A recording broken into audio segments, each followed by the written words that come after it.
Thanks to Ukraine-based company Werewolf Tech, there's now a portal axle kit for the Ford Bronco. Basically, portal axles increase the ground clearance of a vehicle by raising its axles above the wheel's center line.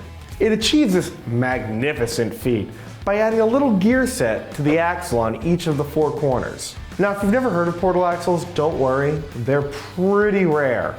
They only really come on a few vehicles and basically none from the factory.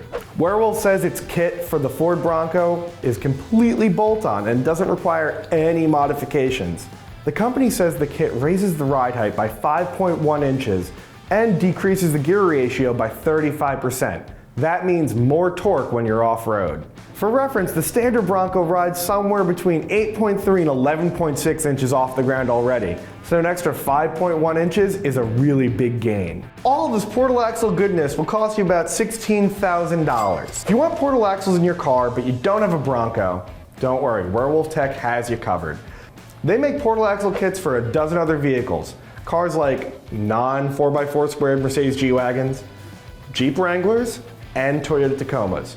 You really have your pick. It's just the logical next step in off-road enthusiasts trying to one-up each other. For more news on all things automotive, check out Jalopnik.com.